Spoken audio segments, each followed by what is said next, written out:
Hello, third graders. You've got your hopefully last lesson while we are virtual, and it is our math lesson 10, pages 149, 150, 152, and 151 and 152.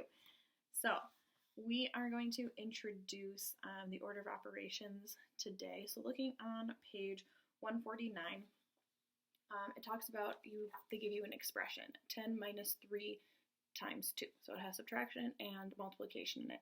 Number 1 tells you what do you get if you subtract first and then multiply. So you're going to take that 10 minus 3 and you're going to subtract it first. And 10 minus 3 gives us our 7. And now you have 7 times 2. And 7 times 2 then is 14. So what do you get if you subtract first, then multiply? You get 14. Number 2, what do you get if you multiply first and then subtract? So we're going to multiply and do 3 times 2 first. And 3 times 2 is 6. So now we have 10 minus 6, which equals 4. So the exact same equation, but if you do it differently, you're going to get different answers.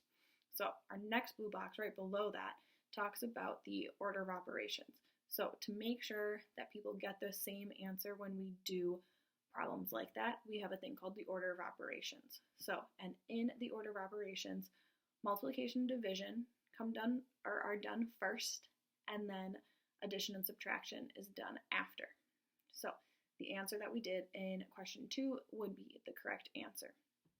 And then we already know this, but when there are parentheses, we know we do that first, no matter what. Even if there's multiplication in there, when you see parentheses, you're going to do that first. So if they wanted you to subtract first in that first equation, they put that the parentheses around 10 minus 3 to tell you do this first.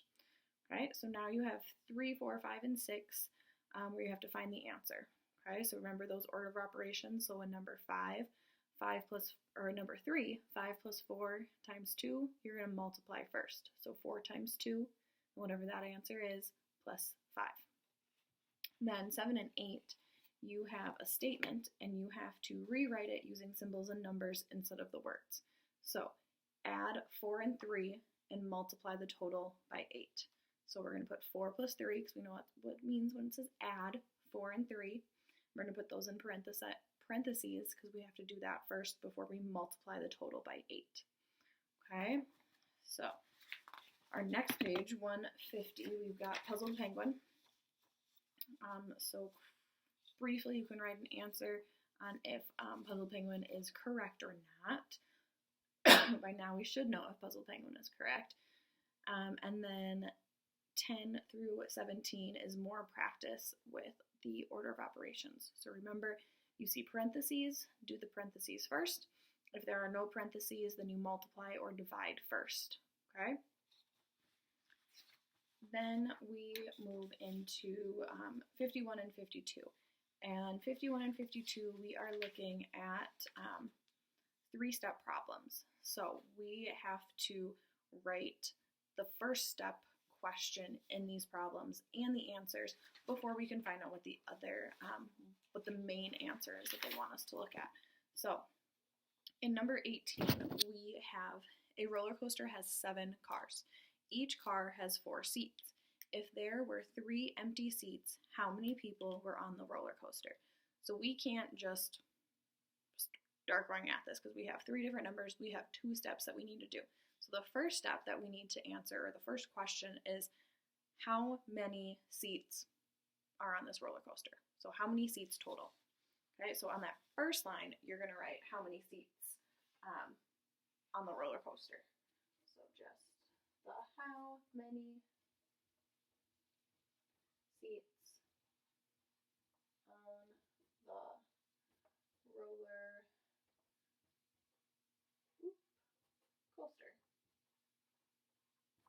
And then we have to answer it. You can kind of see my lights are kind of putting a glare on that. I apologize. Nope, that doesn't fix it. That doesn't either. I don't know. But it says, how many seats on the roller coaster? So that is our first step question, but then we also have to do the answer. So if we have a roller coaster that has 7 cars on it, and we have 4 seats in each car, we're going to be doing 7 times 8. Not 7 times 8, 7 times 4. I read that wrong. 7 times times 4. And it equals 28. That's where I was getting my 8 from. So our first step question with our first step answer. So we know there are 28 cars total on this roller coaster. So now we can go ahead and we can solve the problem. So if we have 28 seats, 3 of them are empty. So now we have our 28 minus 3. That gives us 25 people. So we have 25 people on that roller coaster. Okay? So 19, 20, 21, and 22, you need to figure out what the first step question is. So what do we need to solve before we can get to that final answer? So write the first step question on that first line with the answer, and then you can solve the problem on that second line. Okay? And then page 152 is the same thing. You have 4 problems where it is a 2-step problem, so you need to write down what the first step question is and the answer, and then figure out what the main answer is, what the question that they had already asked is. So that is lesson 10. If there are any questions at any time, make sure you send me an email or a Class Dojo message. I'll be more than happy to help answer any of those questions that you have. And hopefully we will be back together in the classroom soon and we won't have to do any more of these virtual lessons.